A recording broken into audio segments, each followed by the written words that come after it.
ကြောင့်မဲ့ဖွယ်ကောင်းတော့အောင်မြေငလျင်ကြီးတုံလှုပ်သွားတာဘာကြောင့်လဲဘာအကြောင်းများရှိလို့ပါလဲ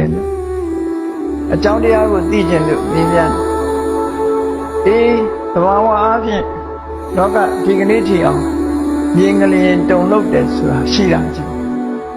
ဘာကြောင့်လှုပ်တယ်ဆိုတာအကြောင်းမျိုးမျိုးရှိတယ်ကိုမြတ်စွာဘုရားကရှင်အနန္ဒာရဲ့မိဂုံးကိုရှိသေးပဲဖြေကြတယ်အနန္ဒာငရင်လှုပ်ဖို့ဆိုတာအကြောင်း၈မျိုးရှိတယ်အဲ့ဒီထဲကအကြောင်းတစ်မျိုးမျိုးကြောင့်လှုပ်တာပဲဖြစ်တယ်သူကသူလှုပ်တာမဟုတ်ဘူးဘာကြောင့်ပဲလှုပ်လို့အကြောင်းတစ်ခုတော့ရှိတယ်ခုခေတ်ဒီကြတော့အမျိုးမျိုးအဖြေထုတ်ကြမှာပေါ့ဘာကြောင့်ငရင်လှုပ်တယ်ဆိုတာအမျိုးမျိုးဖြေထုတ်တယ်မြတ်စွာဘုရားကငရင်လှုပ်ခြင်းရဲ့အကြောင်းတွေကိုဖြေထုတ်ပေးထားတာ၈မျိုးရှိတယ်ဘာကြောင့်ငရင်လှုပ်တယ်ဆိုတာအဲ့ဒီနေရာမှာရှင်အနန္ဒာကိုမြတ်စွာဘုရားက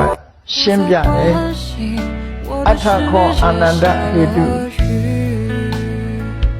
မဟာတောဘူမိသလတ္တ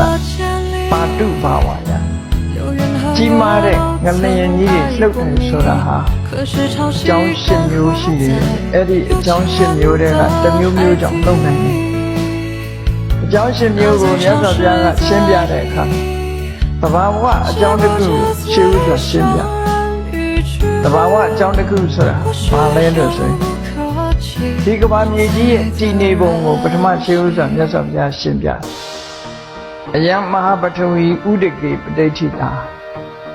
ဟောဒီကမ္ဘာမြေကြီးဟာရေပေါ်မှာတည်ရှိနေတယ်ကမ္ဘာမြေကြီးဟာရေပေါ်မှာတည်ရှိနေတယ်ဆိုတာစဉ်းစားကြည့်ပါဘယ်နေရာမှာပဲဖြစ်ဖြစ်ရေတွင်းတူးကြတယ်လေအဝိ